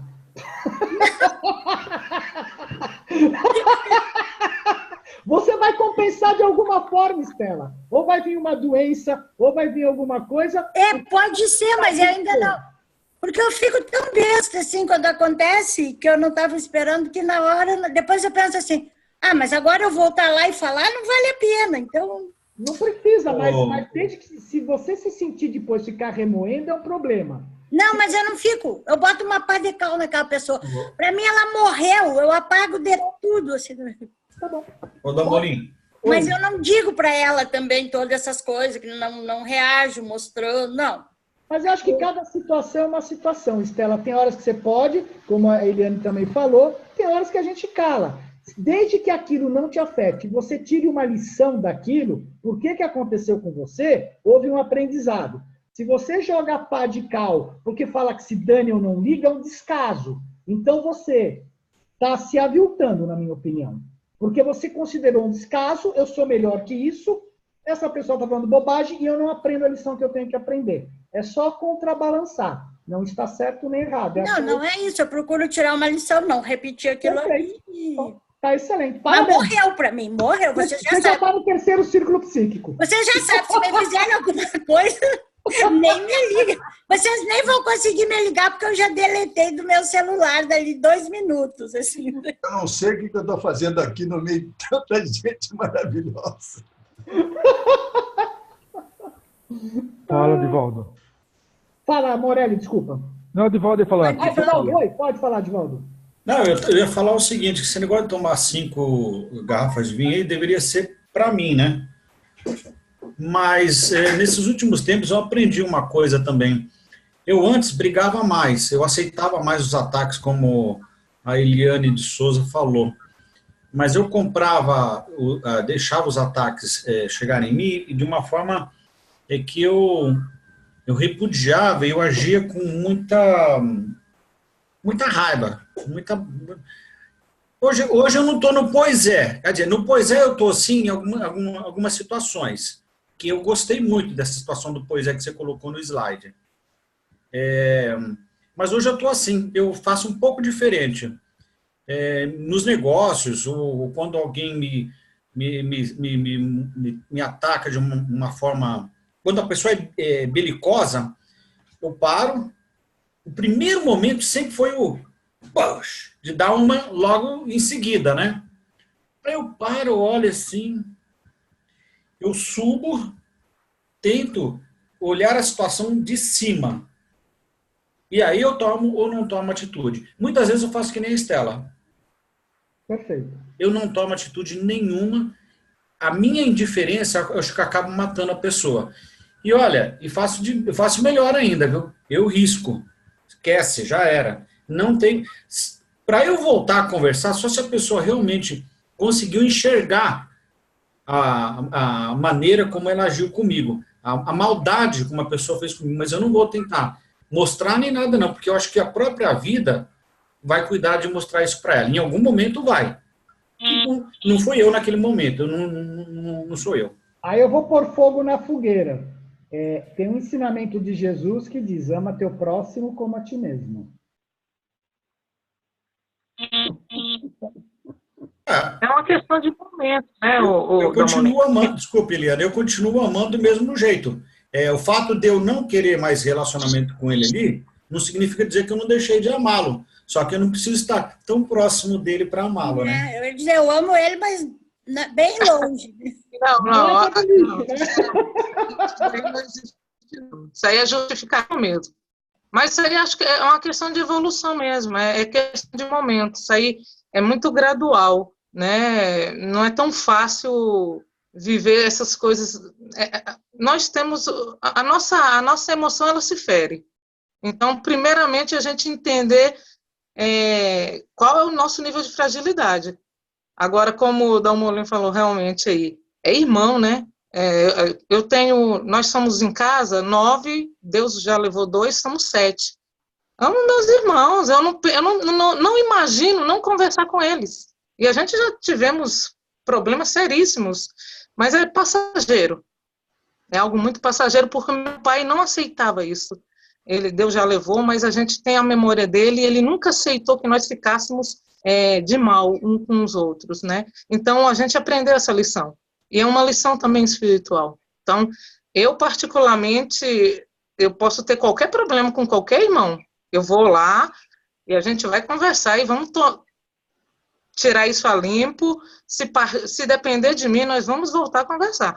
Viu, Estela? Se você me deletasse ou qualquer coisa, eu sou capaz de pegar um avião e ir lá bater na sua porta pessoalmente.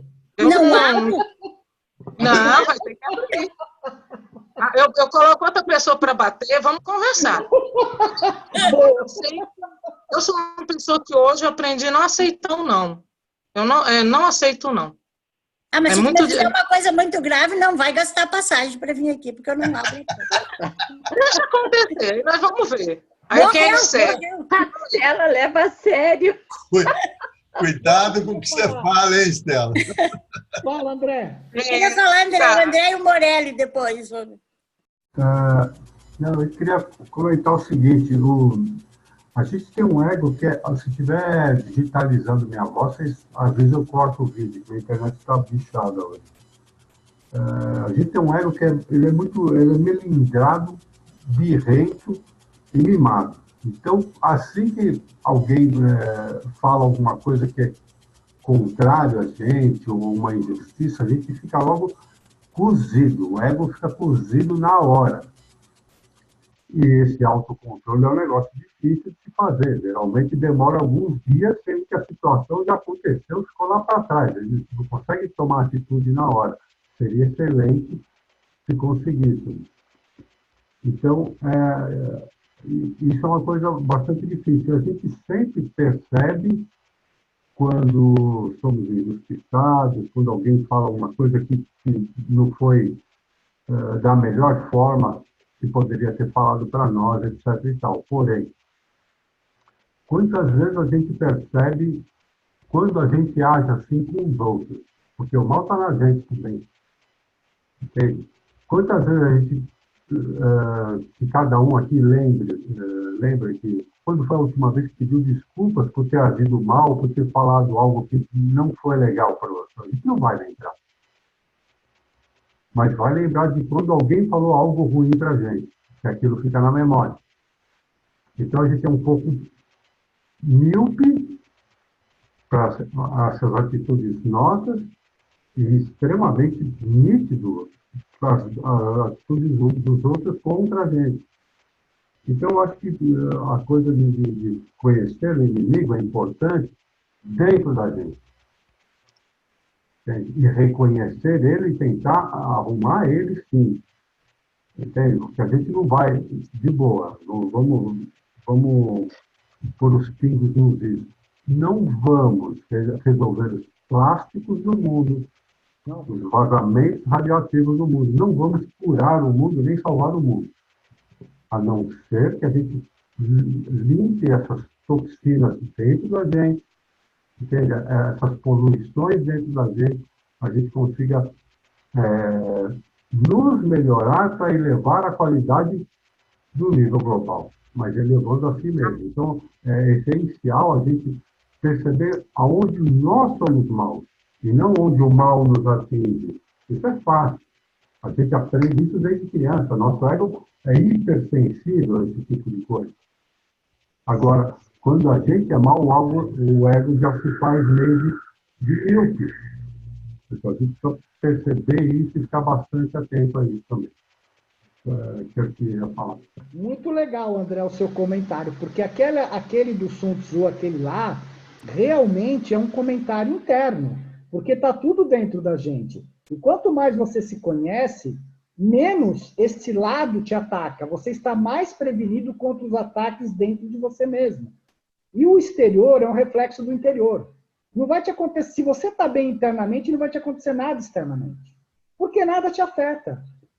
Tem uma simbolização muito bonita que eu aprendi há muitos anos com uma pessoa, ou foi num livro que eu li, que ele fala assim, se você tiver janela sem vidro, podem atirarem as pedras que quiserem que ela passa reto. Agora, se você tiver vidros, quando a pedra bater, vai fazer um estrago danado. Então, esse vidro é exatamente esse mimo, esse coitadinho de mim que a gente cultua no dia a dia, né? Por que Deus faz isso comigo? Por que eu sou assim? Então, é tirar janelas mesmo. E tirar janelas é crescer em maturidade, é crescer em fé, é crescer em autoconhecimento. Porque aí o mundo não te atinge. E é correto, a gente não tem nada como o que fazer. Mas é bom saber o que está acontecendo. Porque também isso está dentro da gente. Tudo que está acontecendo no mundo está dentro da gente e faz parte da nossa experiência. E nós somos responsáveis também. Porque nós usamos plástico, porque a gente compra coisa que não deve, mas faz parte, não tem nada errado. A gente não pode mudar, a gente também tem que se adaptar à sociedade. Senão vamos para o meio do mato. Mas é ter consciência de tudo isso e fazer o melhor no dia a dia. Né? Se a cada dia eu puder fazer o melhor, puder fazer uma ação melhor, me controlar, mas também saber me defender, eu acho que a gente está num bom caminho. E sair do vitimismo. O vitimismo é que nos mata, que são os vidros da nossa vida. Para a gente sair do vitimismo é fácil, é só a lei da ação e reação, é só a gente saber que tudo tem dois lados. Que se me aconteceu alguma coisa é porque eu, de alguma maneira, permiti que aquilo acontecesse. Ou também veio como uma lição para que você perceba a tua fragilidade e corrija. Porque o nosso ajustador, os anjos, eles estão sempre fazendo, eu acredito, o melhor para que a gente cresça. Eles estão buscando o nosso crescimento para poder montar a alma, as nossas decisões, para poder cada vez mais construir a alma, o ajustador construir a nossa alma. Eles vão apertar onde o calo dói, né? Hã? Eles vão apertar onde o calo dói. É lógico, porque você tem que ver. A questão toda, André, o que você falou é a verdade, é que nós, como humanidade, temos muito mimimi. E a gente não consegue, a gente sempre se sente ofendido por tudo. Eu também, não pensa que eu estou com milhões de mimimi dentro de mim. Quer um mimimi do grupo, muito legal? Se alguém se sente ofendido, sai do grupo. Outro dia eu andei pensando, falei, que coisa engraçada, qualquer um que você fale contra, o cara se retira. Eu posso me retirar por uma decisão minha, não porque eu me senti ofendido, que são coisas completamente diferentes. Já fiz isso várias vezes aqui. Você está amadurecendo porque você já saí, pensei, voltei. E outros mais aqui, ó. Não vou falar quem é, não sou dedo duro nem nada. Aí a Estela vai lá buscar. Viu, Eliana? Eu não sou tão ruim assim, eu vou lá buscar, eu abro a porta. Isso é o tipo da coisa que o André falou. A gente, e a Eliana, esse mimimi, eu vou embora então, porque eu fui contrariado. Isso sabe? Eu posso ir embora porque eu quero. É diferente de eu ir embora por ter sido contrariado. Hoje falamos. Depois do Morelli. Só um comentário. Hoje, na troca de tiro, teve uma bala perdida, o Marcos Paulo saiu da sala. Coitado. Vou tentar me defender. Tudo bem. Tá tudo bem, pessoal. Ele também está no caminho dele, está aprendendo. Estamos todos no caminho. Ô, Marcos, deixa eu fazer uma falar, Morelli. O Morelli depois. Deixa essa coisa falar, fica à vontade. Tomar banho, deixa eu falar. Posso falar uma coisa para vocês? Cabeça branca, você fala direito comigo, hein? Eu vou fazer que nem a Eliana, hein? Fala, depois o Morelli e depois a Maria. Olha para você, tá bom, Dó?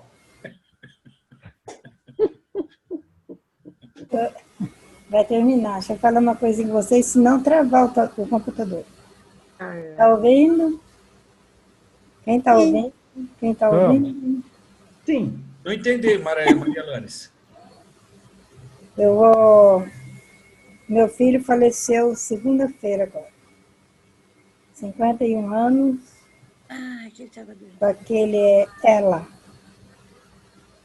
Eu fiquei de abril do ano passado até 6 de fevereiro desse ano para conseguir internar ele.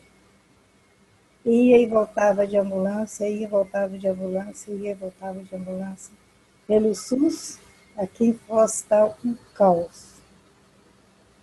Foi muito, muito, muito complicado para pôr ele no hospital. Mas muito mesmo. Teve barra de todo lado. Médico não me atendia, médico não deixava descer na ambulância. Nada, nada, nada. Um dia passei por um médico particular, ele conseguiu botar ele lá no hospital. Lá eu fiquei 120 dias. Todo dia eu levantava aqui 4h30 da manhã, pegava o ônibus na avenida 5h30, ia até num shopping que tem no centro. Ali descia, pegava outro ônibus e iria lá para Vila Itaipu, num hospital lá. Lá ele ficou 30 dias. Fizeram muitos e muitos exames, não conseguiram achar nada. Mandou para um hospital municipal. Ali ele ficou 3 meses, até segunda-feira.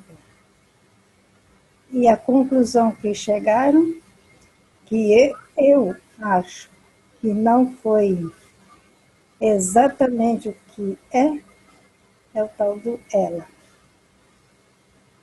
E ele foi defiando. O doutor tinha um quarto, os enfermeiros ainda chamou. Ele está numa suíte presidencial, porque era um quarto só para ele, um banheiro exclusivo, uma vista enorme, mais bonita a mesquita dos árabes lá, coisa mais linda. E ali ele ficou. Botei uma televisão, levei de casa, montando tudo. Aí eu ficava ali assim, pelejando os enfermeiros. Ele é muito querido, conquistou aqueles enfermeiros tudo. No final ele não falava mais, não se mexia, nada. Nem abria o olho mais. Aí eu olhava assim, a gente ali, aquela porção de gente, enfermeiros, vinha médico, estudante de medicina lá da Mila, rodeavam para estudar ele, não sabia o que tinha, não chegava à conclusão. Até para ela, faltou, conclusive, um exame que precisava ter para poder eles falar que era aquilo. E ele não tinha, que era um exame na medula. Fizeram o exame e não conseguiram achar o que fosse fechar o ela. Não fechou. Aí eu ficava ali imaginando, ouvindo o noticiário na televisão, enquanto a gente luta, e não é só ele, no hospital está cheio, luta, uma vida ali. Olha que eu fiquei ali 120 dias, foi 4 meses. Passaram na televisão, mataram 3, 4 ali na rua. Por que a gente luta tanto para salvar uma vida dentro do hospital que custa caro para o hospital? Aquele exame de medula é 50 mil reais. Outro exame, tudo é caro para o hospital. Eu estava no SUS. Ali, gente ali, tentando salvar uma vida. E lá fora, eles tirando um monte de vida de meninos suicidando, outro se jogou em cima de um prédio, a outro do outro prédio. E o pai que matou a menina, e a mãe que matou a menina. Sabe, gente, vou te contar, hein? A gente sai dali, não sabe nem o que pensar. Por que está salvando tanta vida daquele jeito se lá fora está tirando tanta vida desse jeito? Aqui em Foz é uma loucura. Gente da altíssima aqui, tudo. Ah, Deus me livre. Mesmo assim, ó, tem que agradecer aqueles médicos, tudo, aquelas enfermeiras, todas. Só tenho gratidão, porque o meu filho vai ser muito bem lembrado. Apesar de ter bebido cachaça de 100 anos, ele bebeu em 50. E usava uma maconha bem legal. Mas ele deixou um trabalho muito bonito para trás. Um construtor muito bom, carpinteiro muito bom, tá ali as ferramentas, tudo, muita coisa dele deixou para trás. Aí vem um e fala, foi a pinga que matou ele. Tá bom, então foi a pinga. Você quer que seja assim? Que seja. Ah, porque ele fumou muita maconha. Tá bom, ele fumou muita maconha e morreu, pronto. Faço desse jeito. Ficar sofrendo e chorando por causa dele, não. Chorei muito por causa quando ele estava vivo, porque eu não sabia o que fazer para salvar ele. Também eu não ia salvar, não sou Deus. Mas aí sim, desespero. Agora não, agora você foi. Agora eu vou viajar para Curitiba. Quero entrar em contato com vocês, com esse negócio que vai ter aí em Curitiba, esse encontro. O Flávio falou que me leva. Não vai ser aí o encontro esse ano? Vai, Maria. Vai, né? É muito caro, Estela. Dá para mim entrar lá? É muito caro? Não. Não. E se tu comprar passagem com bastante antecedência e tudo? Não, eu fico lá em Curitiba. Flávio, meu genro, minha filha mora lá. Legal. Venha, Maria Alanis. Estamos te esperando. A Lília mora lá, ela te... Então, o Flávio falou, eu só descobri o endereço que eu te levo. Isso, a gente vai mandar o convite certinho. Vai colocar quando chegar mais adiante. Mas já dá para comprar passagem para os dias. Dia 14 de novembro. Agora, dia 13 eu vou para Curitiba, ficar lá. É melhor comprar agora que é bem mais barato mesmo, né? Agora, dia 13 eu vou para lá, para aniversário da neta. Mas eu vou ficar pouquinho e volto. A Solange já queria que eu ficasse até dezembro já para a gente olhar isso daí. Eu disse, não é assim. Porque legal. Obrigado, Maria, pelo seu depoimento. Mais algum sentimentos, Maria Alanis. Mais algum comentário, alguma coisa, pessoal? Obrigado, boa noite. Bom, eu acho que depois disso eu queria... Olha, eu só queria... Desse relato... Eu queria pôr uma oração no final. Tá, você termina a oração, eu só queria realmente agradecer a todos, foram 3 encontros. Eu passei por um crescimento pessoal muito grande durante esse bem e mal. Eu passei por uma crise, se fazia ou não, porque é uma coisa que toca a gente, né?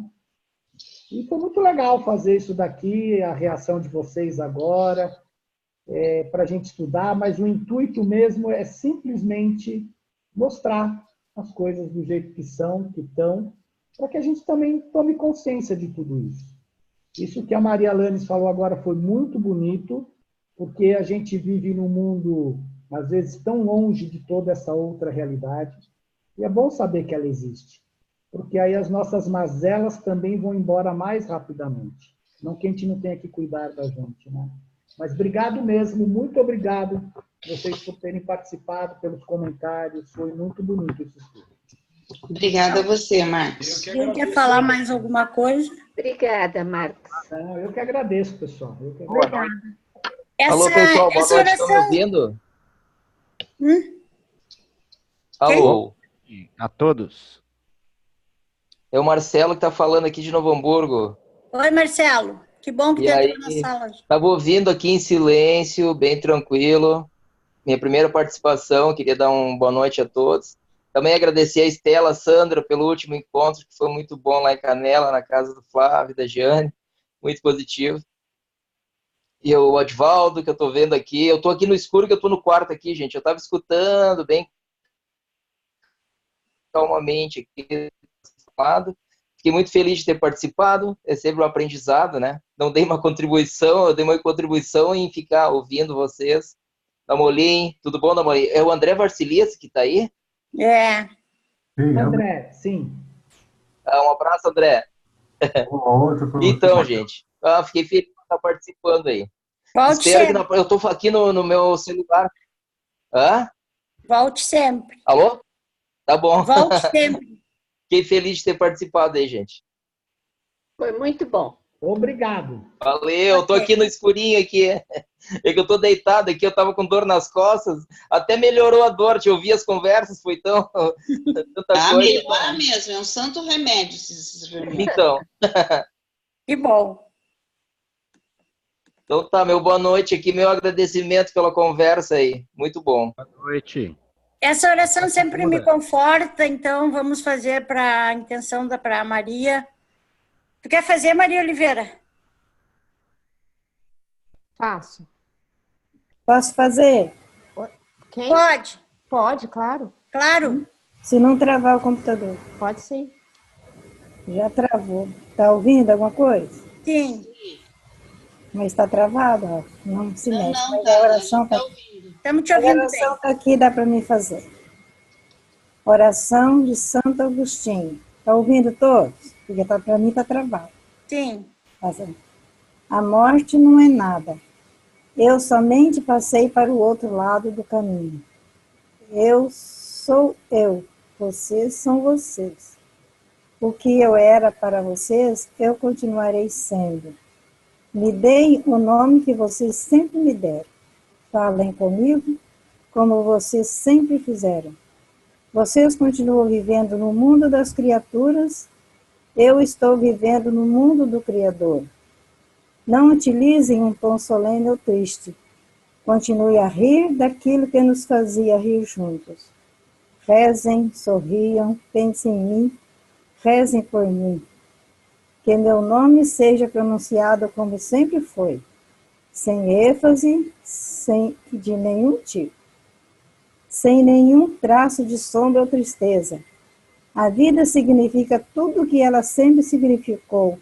O fio não foi cortado, porque eu estaria fora de seus pensamentos, agora que estou apenas fora de suas vistas. Agora que estou apenas fora de suas vistas, eu não estou longe, apenas estou do outro lado do caminho. Que assim seja. Ai, obrigada, gente. Obrigada, Maria. Assim Obrigada. Que bonita oração, Estela. Obrigado. Boa noite, gente. Valeu, obrigado. Obrigado, viu? Obrigada, pessoal. Boa noite, Alexandre. Tu é o próximo. Eu acho que sim. Boa noite, pessoal. Daí a gente fala. Boa noite. Obrigada, Obrigado. Valeu, gente, um abraço a todos. Um abraço.